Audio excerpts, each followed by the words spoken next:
Belakangan ini, kita semua tahu kalau publik seolah banyak terpecah belah perkara nasib Indonesia di Piala AFF. Dan nama Sinteyong beneran paling banyak jadi sasaran hujatan banyak pihak. Bahkan nih, ada pandit ternama yang tiba-tiba seperti pindah haluan ikutan usul agar Sinteyong diganti. Meskipun begitu, menurut penuturan manajer timnas, Pak Sumarji, kalau semua hujatan maupun pihak yang menyuarakan STY out dianggap sebagai salah sasaran. Yang mana itu beliau sampaikan dalam sebuah wawancara dalam salah satu stasiun TV nasional.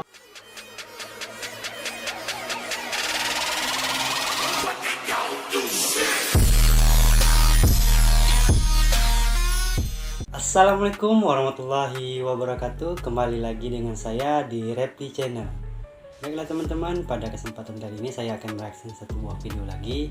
Tapi sebelum kita mereaksi videonya, lebih baiknya teman-teman menekan tombol subscribe, like, komen, dan juga share ke banyak sosial media agar channel ini makin berkembang.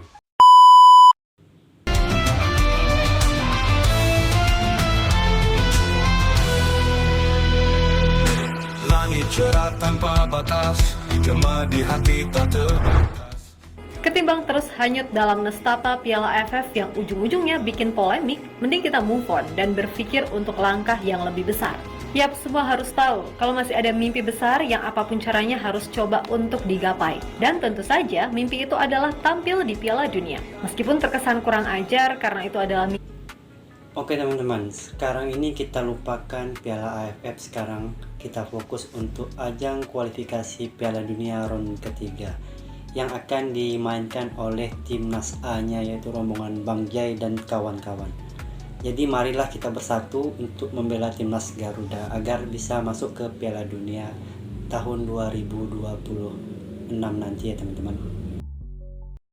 Mimpi yang begitu besar, namun seperti apa yang diutarakan oleh Jesus dalam podcastnya Tom Hayes, kalau mimpi itu akan bisa diraih asalkan semua mau kerja keras dan bersatu. Tiap sebuah kata-kata sederhana dari sang kapten yang seolah menampar kita untuk kembali tersadar sekaligus memberikan kesan mengademkan suasana. Sementara itu, ada juga Eliana Reinders yang seperti memberikan pesan tersirat kepada Sinteyong. Kalau dia benar-benar siap untuk membuktikan kelayakannya tampil di skuad utama timnas Indonesia, yang mana itu ia tunjukkan lewat penampilan impresifnya kala main sebagai starter melawan RKC Waalwijk di Eredivisie.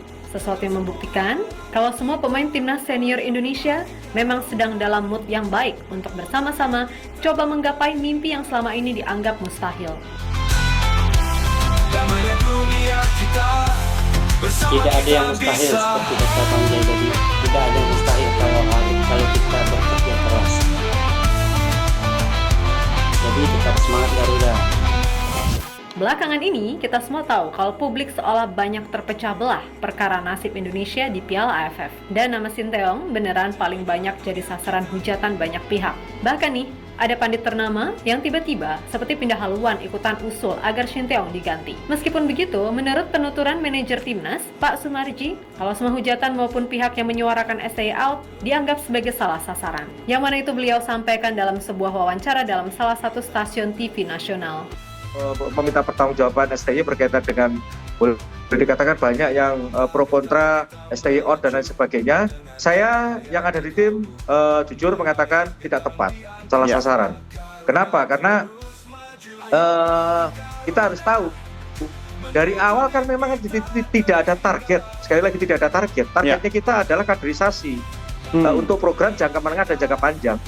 Itu yang harus diketahui oleh masyarakat. Dan sebenarnya pun kan saya juga sudah berulang kali ditanya, juga saya konsisten dalam menjawab.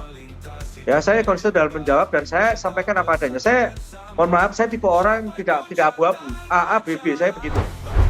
Ya, berkaca dari apa yang diutarakan Pak Sumarji. Sekarang kita sudah tahu kan apa yang maksudnya Coach Sinteyong dan Erick Thohir lakukan. Kita timnas Indonesia itu tidak mengharapkan Piala AFF ini teman-teman, tetapi Piala AFF ini diharuskan untuk timnas junior kita agar mereka bisa mengasah mental dan kualitas skill mereka lagi teman-teman. Jadi tidak diprioritaskan Piala AFF ini. Jadi buat teman-teman yang berharap piala, jadi mohon maaf, mungkin ini bukan piala yang kita harapkan, tetapi yang kita harapkan adalah timnas Indonesia masuk ke Piala Dunia. Oke, kita lanjut teman-teman. Emang gak seharusnya kita ribut berlebihan cuman gara-gara Piala AFF yang bahkan gak banyak orang di luar sana yang tahu. Dan tujuannya Piala pun jelas, AFF ini tidak kalau ini masuk memang ke digunakan sebagai ajang Bayern kaderisasi FIFA. pemain muda buat jangka panjang. Untuk itu, hentikan semua narasi yang ujung-ujungnya memperkeruh keadaan. Karena bagaimanapun, kita masih punya misi besar yakni kualifikasi Piala Dunia. Yang mana kalau kita bisa lolos, mau juara AFF 100 sekalipun nggak akan sebanding nilainya dengan kita lolos ke Piala Dunia, kan gitu. Lolos doang loh ya, kita belum bicara soal menang imbang kalah dan sebagainya. Bentar teman-teman, mungkin akan terjadi mimpi Erick Thohir ini jika benar-benar Indonesia itu lolos ke Piala Dunia. Erick Thohir mentargetkan timnas Indonesia itu masuk ke peringkat 100 besar. Apabila timnas Indonesia bisa lolos ke Piala Dunia, alhasil pastinya yang diharapkan Erick Thohir bisa menembus 100 besar itu bakalan terjadi ya teman-teman. Lolos doang. Mimpi tak terhingga, genggam semua harapan kita. Ayo bangkit Garuda, menuju mimpi tak terhingga. Damainya dunia kita, bersama kita bisa.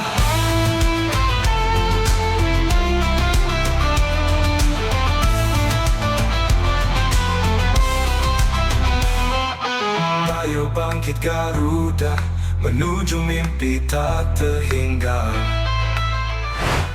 Yap, mimpi lolos ke Piala Dunia emang terkesan kurang ajar karena semua tahu ini nggak gampang. Tapi seperti apa yang dikatakan oleh Jesus, kita nggak boleh berhenti percaya kalau semua itu bisa terwujud. Nah, berbicara dalam sebuah podcast milik Bang Jai menegaskan kalau ia percaya jika Indonesia udah ditakdirkan untuk lolos ke Piala Dunia, maka mau seberat apapun rintangannya pasti itu akan terjadi. Yeah, that's crazy. I think To be honest, I had the feeling also before, like I don't want to jinx it and stuff. But I was thinking, like, why not? I'm a strong believer, like if it's supposed to happen, it's supposed to happen, you know. Yap, sebuah suara hati dari Jesus, Kapten Timnas Indonesia yang seolah memberikan rasa ayem, tentram, sentosa, beserta optimisme di tengah kegaduhan yang terjadi. Dan memang seperti itulah seharusnya, karena pada dasarnya kita nggak boleh menyerah pada mimpi. Maka dari itu dengan kerja keras serta persatuan yang utuh, maka Piala Dunia bagi Indonesia bukanlah hal yang mustahil untuk dicapai. Damainya dunia kita, bersama kita bisa.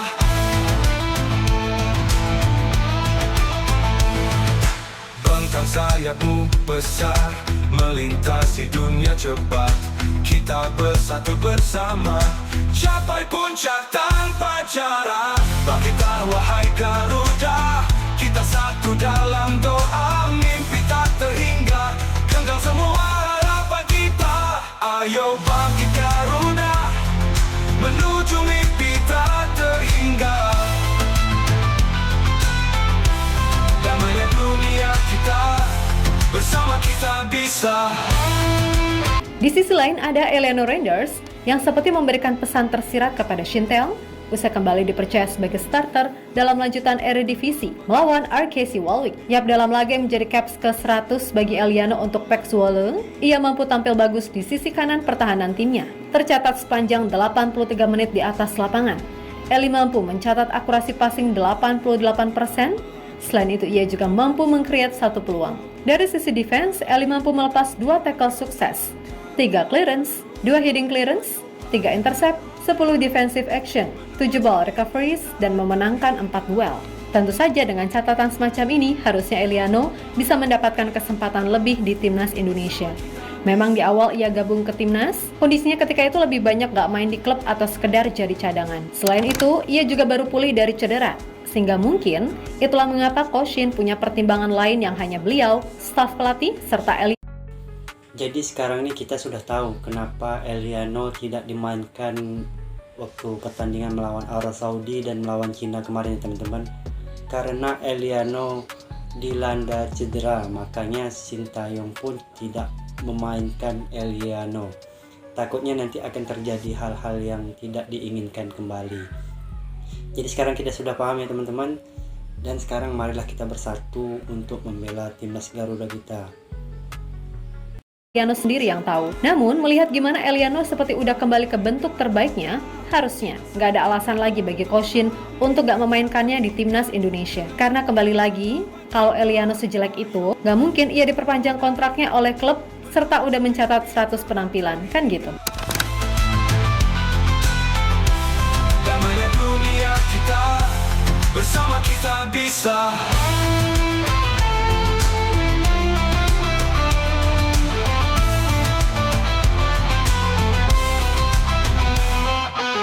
Ayo bangkit Garuda, menuju mimpi tak terhingga. Damainya dunia kita, bersama kita bisa.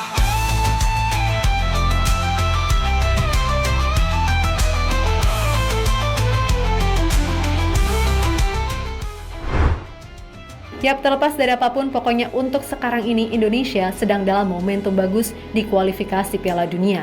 Jangan hanya karena mereka si paling berkepentingan membuat mimpi itu musnah tak bersisa. Dan mudah-mudahan selain oleh Romeni, Tim Gapens dan Dion Marks akan ada pemain-pemain baru yang segera dinaturalisasi. Karena jujur aja, kita masih sangat butuh untuk kedalaman skuad yang lebih balance. Kalaupun sulit, mungkin Coach Shin bisa mempertimbangkan pemain-pemain seperti Donitri, Kadek Arel, Ahmad Maulana, hingga Victor Detan. Untuk paling enggak magang dulu lah, ikut latihan sama pemain-pemain senior yang lain. Siapa tahu kalau mereka berkembang, bisa aja jadi opsi tersendiri bagi Coach Shin. Minimal jadi pelapis dulu nggak apa-apa. Karena dari semua pemain di Piala AFF, Mimin pikir ya cuman mereka berempat. Pemain yang di Timnas Indonesia versi AFF adalah yang paling menjanjikan. Dan Mimin percaya kalau mereka bisa ikutan latihan bareng pemain senior, kayak misal, Kadek belajar dari pemain dengan jam terbang oke macam Jesus, Missilkers, Kevin Dix dan Jordi Amat sekalipun. Dia pasti dapat ilmu banyak. Pun begitu sama Doni, dia bisa belajar dari Kelvin Verdong ataupun Shane Patinama. Ahmad Maulana bisa curi ilmu dari Ivar Jenner ataupun Tom Haye soal gimana caranya jadi gelandang yang bagus serta punya visi. Emang ini pemain aslinya bek kanan, tapi ketika dicoba sebagai gelandang, kok ya nggak mengecewakan? Jadi apa salahnya terus diasah, kan gitu. Lalu Detan, ia kan sekarang udah deket tuh sama Rafa. Jadi bisalah ia belajar bareng sekalian nanti ketemu Haji Ragnar ataupun Ole Romeni jika ia udah sah. Intinya beri mereka kesempatan dulu. Dan moga-moga aja mimpi kita ke Piala Dunia gak dibuat rumit oleh orang-orang kita sendiri yang cuma cari panggung buat naikin nama serta ngenyangin perutnya. So tetap semangat semuanya. Percayalah, semua bisa terwujud asalkan dengan doa, usaha, dan kerja keras. Oke, kita Garuda.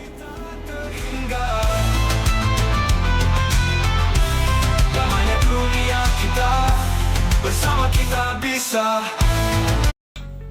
Oke teman-teman, di sini saya akan sedikit memberikan ulasan tentang video reaction saya teman-teman.